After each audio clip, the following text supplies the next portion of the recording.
જય શ્રી કૃષ્ણ મિત્રો, જય માતાજી, જય સ્વામિનારાયણ। કેમ છો બધા? આઈ હોપ બધા મજામાં જશો। સ્વાગત છે તમારું એક અમારા નવા વ્લોગમાં। અને જુઓ બધુંય વેર વિખેર પડ્યું છે। આ ચાલુ કર્યું છે એ જો આ જૂના મકાનમાં સાફ સફાઈ કરવાનું। અમારી યારાબેનની ચેર જો ઉપર ચડાવી દીધી છે, એ છે ને લઈને ડેલો ખોલ્યો અને ઓસરીને જો ખેરવાનું ચાલુ છે। અહીંયા રૂમમાં જો ટીવીને ચૂંદડી ઢાંકી દીધી છે અને હવે આનો વારો છે। વાગી ગયા જો 9:30 અને અમારા વ્યારાબેન વહી ગયા છે વાડીએ। અને બાને ગોઠણ દુખે છે ને તો બા હાટું છે ને મેં કોથળી ગરમ કરવા મૂકી છે। બા કે કોથળી ગરમ કરી દો ને તો એ કે થોડીક વાર ચેક કરી લઉં એમ। તો ચાલો આપણે ચેક કરીએ હવે કોથળી ગરમ થઈ છે કે નહીં।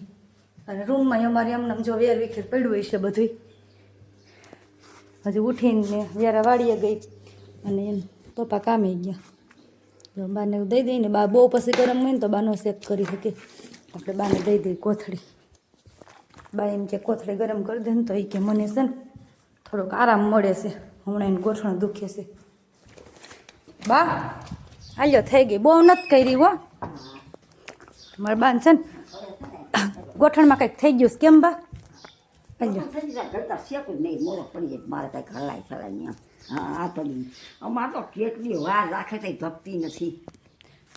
ફટાફટ ગરમ થઈ જાય।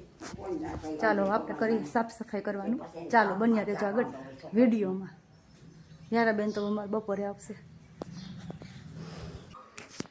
હેલો મિત્રો, જો આજ તો છે ને અત્યારે 6 વાગી ગયા છે અને આખો દિવસ હું ફ્રી નહોતી, પણ આગળ વિડીયોમાં જોયું તેમ સવારે જ ખાલી ક્લિપ લીધી હતી અને અમારી યારાબેન વાડી આવી ગયા હતા અને હું સાફ સફાઈ કરતી હતી એટલે ફ્રી નથી થઈને મેં મારા મમ્મીને લોકો આવ્યા હતા તે હાવ ફ્રી નથી થઈ। મારા મમ્મી રોકાણા છે ને ગયા છે ચા પીવા, ગામમાં મારા રિલેટિવ છે ને તો યારાબેન એને જોડે ગઈ છે અને હું બેસી ગઈ છું વેફર ખાવા। બપોરે તો શ્રીખંડ ને એવું બધું હતું, હવે અત્યારે તો શું બનાવવું એનું કંઈ નક્કી નથી। 6 તો વાગી ગયા છે, રસોઈનો ટાઈમ થઈ ગયો છે, પણ હવે જો વેફર ખાઈને પછી વિચાર કે શું બનાવવું એમ। અંધારાની શું કરશો તું અહીંયા હાંજે? પેલી ઓલી બાજુની પેલી ઓલી બસ તાર બાજુની।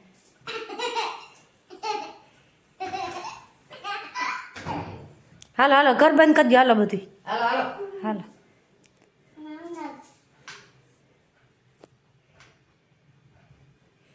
હાઈ લઈ બાન ફોન દઈ દે, હાલો ચાર્જિંગમાં મૂકો સાહેબ। હાલ બાબા જાવ તને કોઈ નહીં લઈ જાય જો નથી દેવો।